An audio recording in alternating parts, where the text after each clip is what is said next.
Mix in the Dark. Hey, what's up? It's MaiYang from Mix in the Dark. Before we begin, I want to give a shout out to Magic Mind for sponsoring this episode. Magic Mind is the world's first productivity drink, and you can check them out at magicmind.co.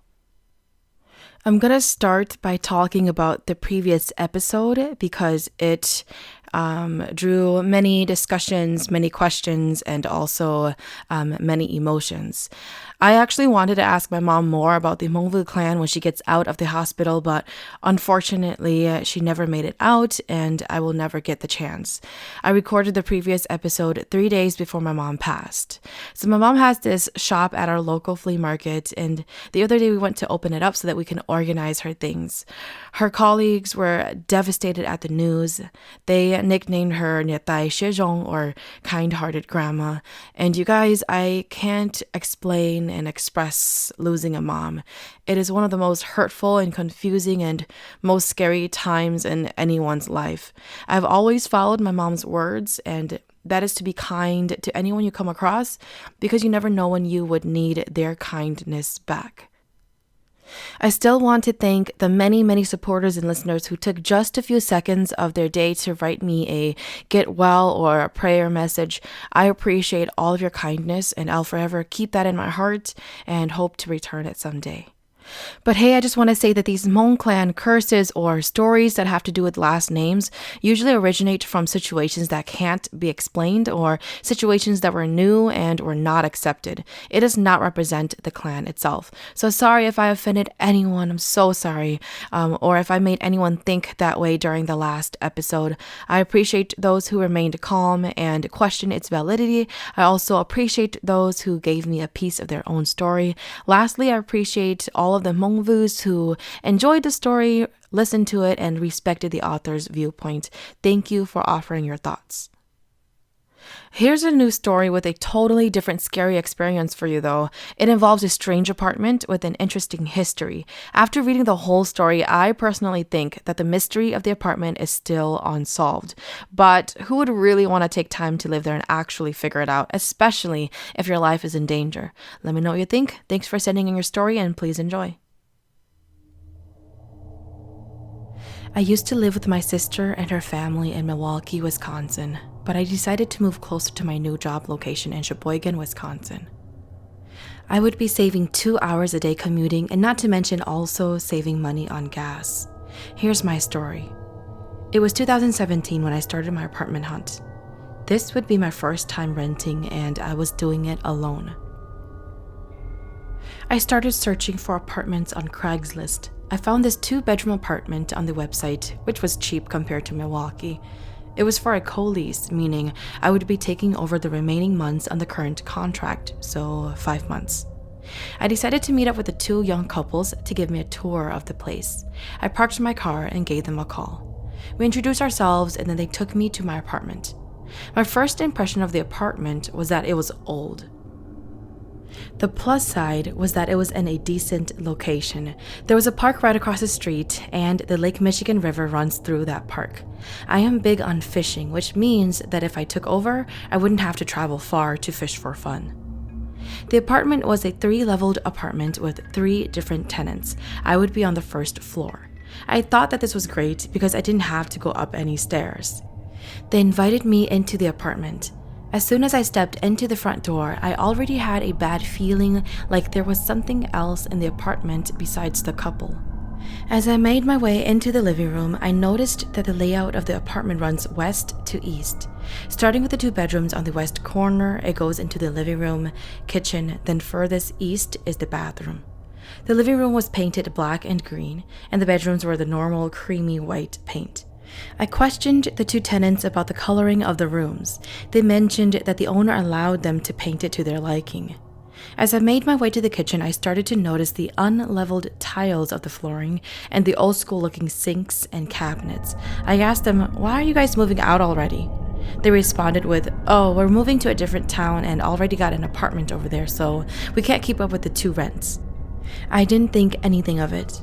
We made our way to the bathroom, which is located furthest east of the apartment. We opened the bathroom door, and it was a dark brick room with another door located on the west side. It just looked creepy as heck. I asked them, "What's in that door?"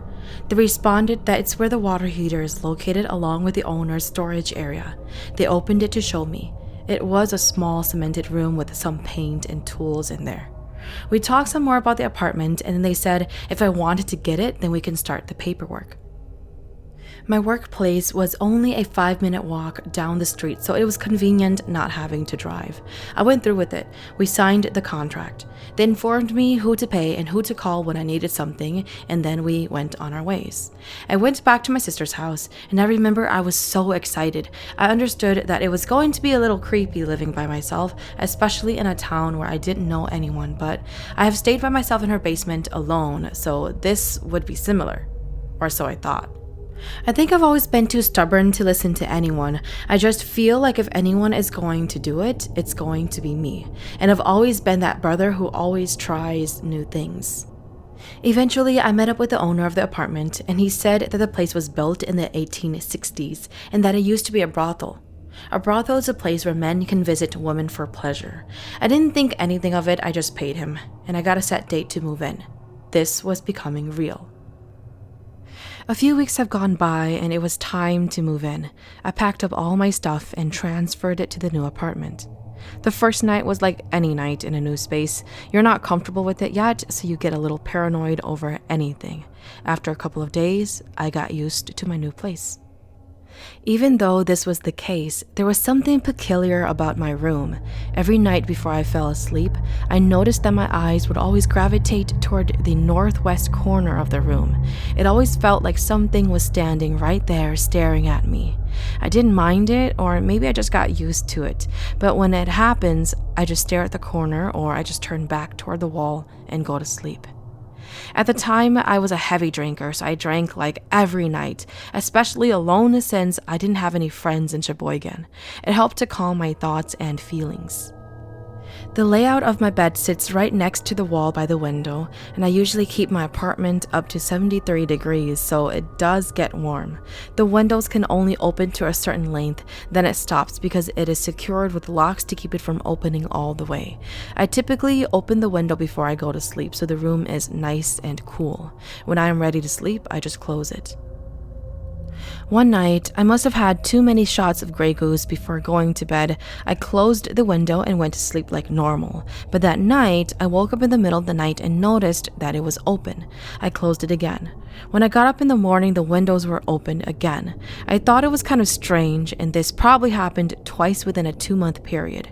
Because I was living alone, I knew I needed to have a strong spirit, meaning that I should not show fear, so I didn't really mind it. My birthday was around the corner, so I decided to invite some of my friends and family over to celebrate with me. I had about 4 friends from Milwaukee, my sister, my brother-in-law, and a few coworkers. There were about 10 of us total. We were drinking and decided that we were going to go explore the bars across the bridge. It was only a 30-minute walk from my apartment and a few minutes drive from where I lived. The bar was called Dave's Inn, which is a common party spot for the young Hmong community. When we got there, things were just getting started. You know how Hmong people are. It doesn't matter where the location and for what party, there are always alcohol involved. Everyone is there to have a good time. For all I knew, I blacked out by drinking too much, and when I woke up, I was already home. A few individuals left that night, but majority slept over. Everyone left for home the next day. I was still recovering, so I didn't do much that day besides cleaning up the place. Before I went to sleep that night, I had this weird feeling, that same feeling I had when I first walked into this apartment, and I felt like I was not alone. Typical me just brushed it off again. That night, after I fell asleep, I had this dream. In the dream, I was in my room sleeping like normal, but I was wide awake. I usually sleep naked because I live by myself. All of a sudden, this dark, hard, scaly hand came out from the wall of the window side and grabbed the shaft of my privates and started pulling it towards the window area.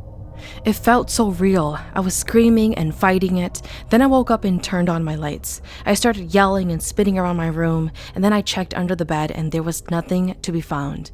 I knew something was up, but I just laid back down and went back to sleep. Hmong folks believe that spitting at spirits or paranormal beings will get them to leave. It's believed that it will burn the spirits and embarrass them enough to leave. Water is also a sign of protection, which is why you may see shamans spit water at whomever they are doing a ritual for.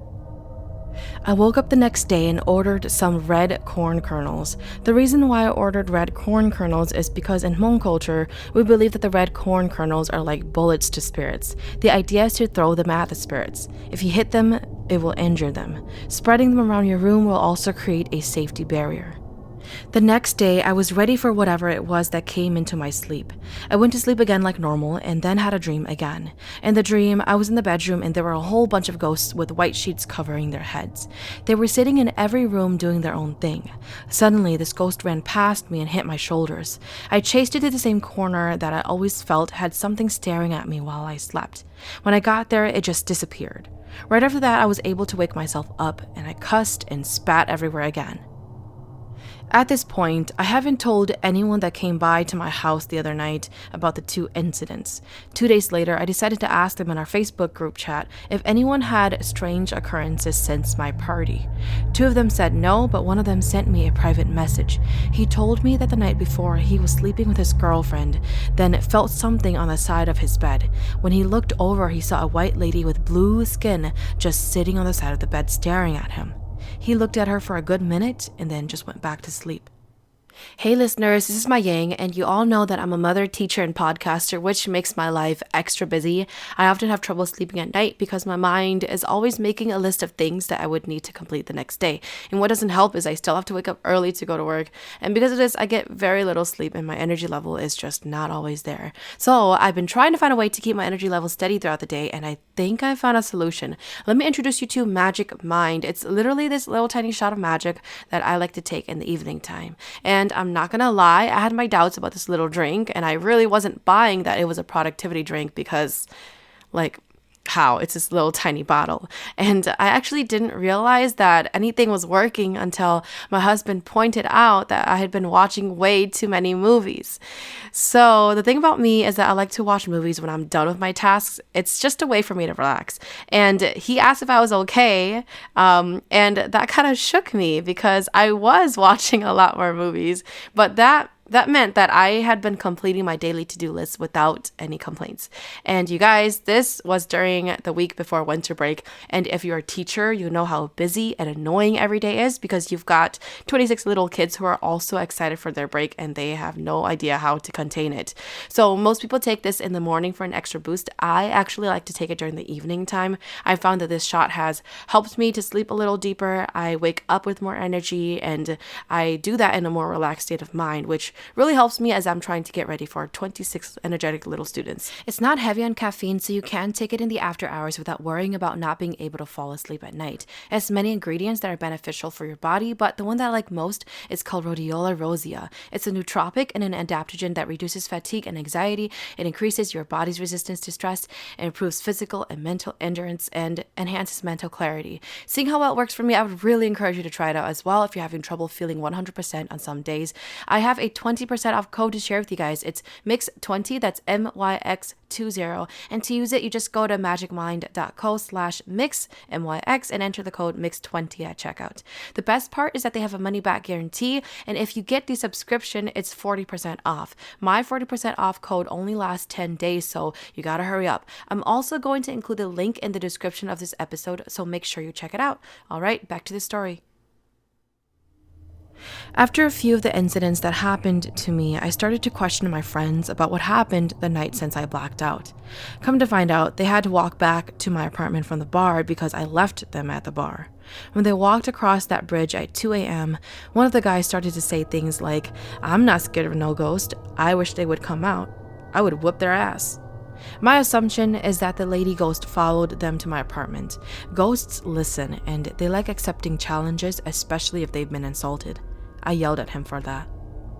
After piecing those few things together, I was now spooked. I felt like my spirit was getting weaker.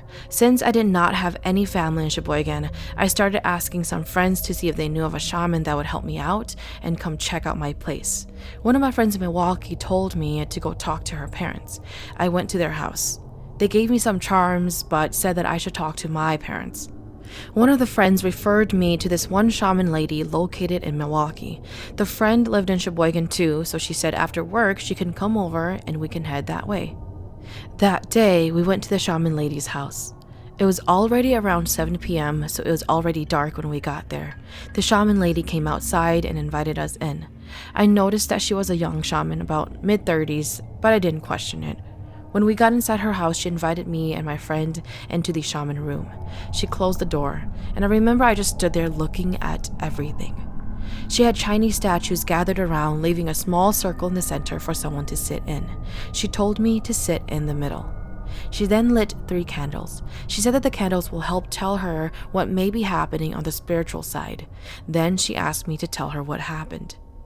I told her the whole story, and that's when she started. She started off by telling me why it happened, how it happened, and what is going to happen. She said that the apartment that I am living in has a lot of trapped spirits since it used to be a brothel. There is a specific spirit that wants to hurt me. From her reading, she explained that if I stay at the apartment longer, it's going to try to cause harm to me. It looks like it already started the process. She also said that there is one spirit currently following me wherever I go. However, in her house, it is protected by her shaman spirits, so the spirit cannot come into her house. She said as soon as that bad spirit breaks the spiritual barrier, it's going to be able to control me and do things. At that moment, I sat there just numb. I was so scared at that point. She continued telling me more and more about it and asked that I would require her and her shaman team to do a ritual at the apartment. The spiritual rituals are expensive in general depending on your situation. For this one, it would cost me roughly $1,500. She then tied a string on my hands and explained that this will protect me for the time being. I reached out with my left hand, but she noticed that I had another string tied to it already. She asked for my right hand. I let her tie it. When she was tying it around my wrist, she started chanting some Chinese or spiritual language. After that, she used a candle and circled me with it. After all that, I told her that I was going to think about the ritual and I will let my friend know if I want to go forward with it. We left. I stayed with my sister that night. I slept next to my brother-in-law that night. I had a dream. I was lying next to my brother-in-law just like how we were sleeping, but with all these Chinese statues in the ceiling. They look very similar to the ones that I saw at the shaman lady's house. All the statues were all in a line on the ceiling, talking while looking down and towering over me. I just lay there looking at them, and then I woke up. The next day was a Friday, so I went to work and asked one of my coworkers to go with me to my apartment to get my clothes after work. He agreed and followed me to the apartment. I told him that when we get there, just say that we're going to the laundromat and we'll be back later. The reason why I told him that is because in our culture, if you are being followed or if there are bad spirits in your house, you don't want them to know that you're going to go, so they won't follow you and expect you to be back later. My coworker was spooked too by the story and would only stay by the door when we got there. I got my stuff and thanked him, then we went our separate ways. At this point, I would have already received my red corn kernels. I've already separated them into jars and I had them all over the place. As I was driving to Milwaukee, I felt like someone was sitting in my back seat. Every time I looked, I didn't see anyone. I started yelling at whatever it was, and then I threw red kernels all over my car. I feel like I have a strong sixth sense to where I can feel them if they are nearby. I got to my sister's house and then decided that I'm going to go for a drink with my friends and I would be back. I went for a little bit and then came back. I went to sleep early since we started early, but my sisters and niece were still awake. The next morning, my sisters and niece came to question me and asked if I was okay. They said I grabbed my red corn kernels and went downstairs without turning on the lights and started throwing them everywhere. They said I was yelling, screaming, and spitting everywhere. I had no recollection of that.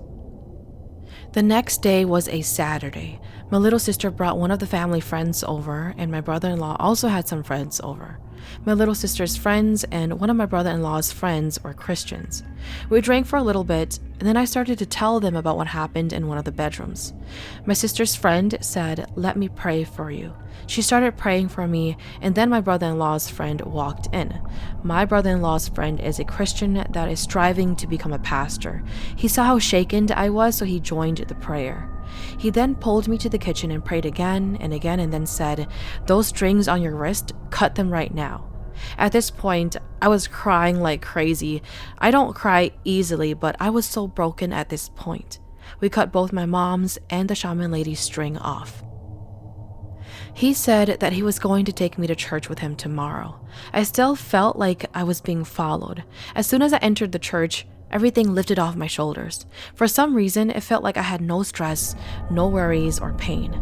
It was the best feeling ever. We went through the whole ceremony, and then I started my way out. As soon as I stepped outside of the church, all that bad energy came right back onto my shoulders. It felt like whatever was following me was waiting outside of the church. I was scared, but I acted like I didn't notice. I went back to my sister's house that day, and my brother-in-law gave me his Bible. He said, "Read this when you get scared." I took it and started to read it. That night, I went to sleep in the room with my nieces. I was not able to sleep at all. It was like 2 or 3 a.m. before my eyes started getting heavy. It finally closed, and as soon as it did, there was a sudden knock somewhere in the room, and that woke me up. Those few seconds of my eyes closing felt like forever. Suddenly, my 3-year-old niece stood up and started crying. I got even more scared, so I turned on the lights, and I took her to her parents' room. When I got back into the room, I forced myself to sleep in the little time that I had left before going to work. I went to work that day. I remember feeling super drained. I was still so scared and still had that feeling that something was following me. During lunch, I called my mom to tell her my situation, and then I went to grab some food. I thought about what everyone was saying to me over the past few weekends. One of my good friends told me this, and I still remember it to this day. You've got to be strong within yourself. You have fears that you keep running from, and it's not just your apartment. If you really want to be strong, you've got to face your own demons. On the drive to get lunch, I kept thinking of that, and then I felt all of a sudden I broke free from that spirit or curse. At that moment, I felt uplifted and my strong spirit came back. I began to wonder if it was the Chinese shaman. My theory is that she casted out her shaman spirits to me, similar to black magic. Reflecting on what had happened at her house, I'm thinking she broke down my spirit and invited her spirits into me, which is why I was having those weird dreams of those Chinese statues. Maybe the reason why she couldn't tie a string onto the same wrist as my mother's string is because in the spiritual world, her shaman spirits would have conflict with it. Not only that, the reason why she went into so many details on what is going to happen to me at my apartment was that she wanted to break me down to the point where my spiritual barrier was vulnerable. And another reason why she did that is because, well, she wanted my money. My mom bought an airplane ticket and flew to Wisconsin. She went to one of her trusted shaman and they performed a ritual on me.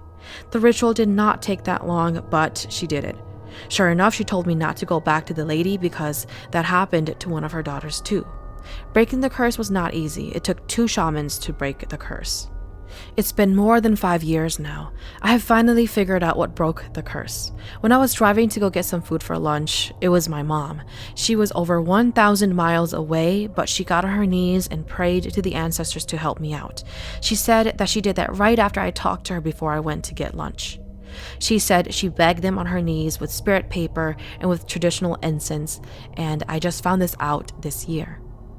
That was one of the worst 2 weeks of my life, but thanks to everyone who helped me, I am in a better place.